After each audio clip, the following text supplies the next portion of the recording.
we're going to be talking about the scapulohumeral muscles, the short muscles that attach from the scapula over to the humerus and act on the glenohumeral joint. The first ones you probably think of are going to be the rotator cuff muscles. There's 4 of those, and we commonly call them the sits muscles, S-I-T-S, because we have the supraspinatus, infraspinatus, teres minor, and subscapularis muscles. Starting with the most superior muscle, the supraspinatus, comes from the supraspinous fossa of the scapula and attaches to the greater tubercle of the humerus.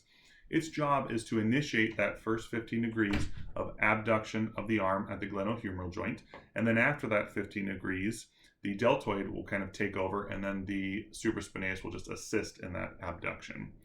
As we move inferior on the posterior side still, we have the infraspinatus, and it comes from the infraspinous fossa of the scapula over to the greater tubercle of the humerus. Its job is going to be external or lateral rotation of the arm at the glenohumeral joint. Okay? Both of these muscles are innervated by the same nerve, the suprascapular nerve. Supraspinatus, suprascapular, kind of connect those together, and it's going to have contributions from spinal roots C5, C6, and sometimes C4. Then as we move inferior, we have the teres minor, and it's going to come from the lateral border of the scapula, right in that middle area, and attach again to the greater tubercle of the humerus. It sits right below the infraspinatus, and it's going to have the same action, external or lateral rotation of the arm at the glenohumeral joint. However, it does not have the same innervation. It's actually innervated by the axillary nerve from C5 and C6, and it shares that innervation with the deltoid muscle, which we'll talk about in a little bit, but it does have the same actions as the infraspinatus.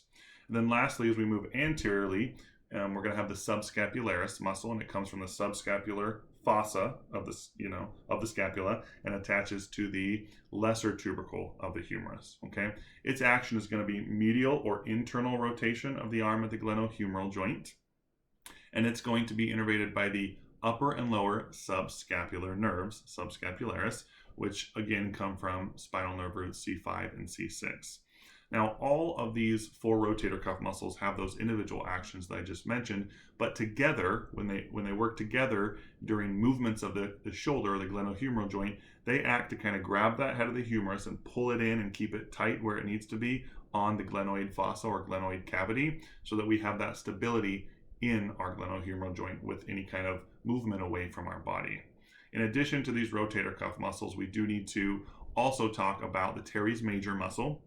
It sits posteriorly on that inferior angle of the scapula and then comes around and attaches to this medial lip of the intertubercular or bicipital groove or sulcus of the humerus.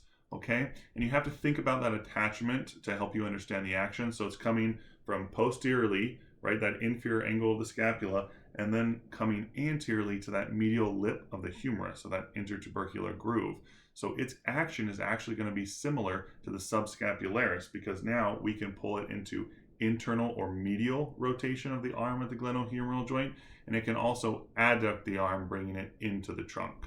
Okay, so if you remember that the subscapularis and the teres major both have similar action of internal or medial rotation, then you can also kind of connect them with their innervation. The subscapularis was innervated by the upper and lower subscapular nerve, where the teres minor, which sits lower than the subscapularis, is innervated by the lower subscapular nerve. Okay. And then lastly, we need to mention the deltoid muscle. If you kind of put your hand up here on your shoulder and kind of cup it right there, it can help you with the proximal attachments. It comes from the lateral third of the clavicle, the acromion, and the spine of the scapula, which you can all kind of feel when you cup your hand right there, and then comes down and attaches to the deltoid tuberosity of the humerus. Okay, it has anterior, middle, and posterior fibers. The anterior or clavicular fibers actually help with flexion of the arm at the glenohumeral joint. Okay, and then internal or medial rotation. Then we have the middle, or we can call them the acromion fibers, which help with abduction of the arm at the glenohumeral joint. And then we have the posterior or spinal fibers, which can help with extension and external or lateral rotation of the arm at the glenohumeral joint. But they can also kind of all act together, and when they do that, they basically perform abduction of the arm at the glenohumeral joint. Of course, the supraspinatus initiates the first 15 degrees, then the deltoid takes over, and the anterior and posterior fibers kind of steady the arm, while the middle fibers take the majority of that pull for abduction. And its innervation is the axillary nerve, same as the teres minor.